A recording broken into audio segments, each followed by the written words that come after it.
पूर्व केंद्रीय मंत्री और बीजेपी राहुल गांधी की जाति पूछने को लेकर जारी विवाद तूल पकड़ता जा रहा है। इस मामले में अनुराग ठाकुर ने एक बार फिर राहुल गांधी पर जोरदार हमला किया। उन्होंने पूर्व प्रधानमंत्री जवाहरलाल नेहरू, इंदिरा गांधी और राजीव गांधी का जिक्र करते हुए नेता प्रतिपक्ष राहुल गांधी पर निशाना साधा और दावा किया कि यदि सामंतवादी सोच वाली कांग्रेस ने मंडल और काका कलेलकर की रिपोर्ट की राह में रोड़ा नहीं अटकाया होता तो आज स्थिति और ही कुछ होती।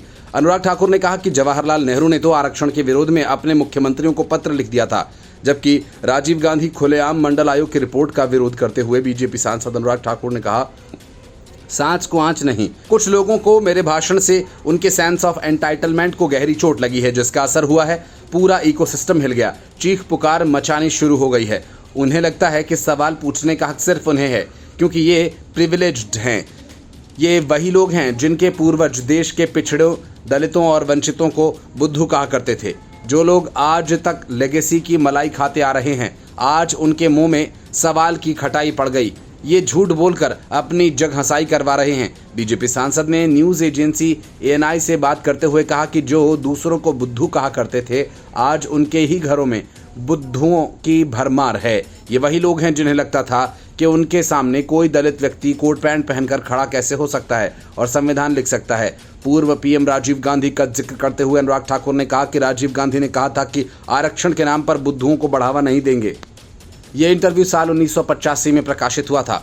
मैं कहता हूं कि बात निकली है तो दूर तलक जाएगी। पूर्व प्रधानमंत्री के अति बुद्धिमान पुत्र इस देश को बताएंगे क्या उनकी नज़रों में पिछड़ा वर्ग बुद्धू था।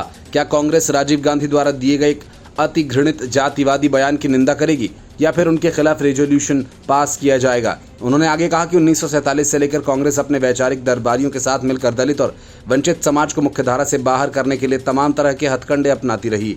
जब जवाहरलाल नेहरू से पूछा गया कि दलित और आदिवासियों को आरक्षण क्यों नहीं दिया जा रहा, तो उन्होंने बहाना बना दिया कि आरक्षण देने से उनके मन में हीन भावना भर जाएगी। नेहरू ने तो अपने मुख्यमंत्रियों को पत्र लिखकर बता दिया था कि वे किसी भी आरक्षण के खिलाफ हैं। इंदिरा गांधी की भी यही नीति थी। मंडल आयोग की रिपोर्ट का भी लागू होने की राह तकती रही।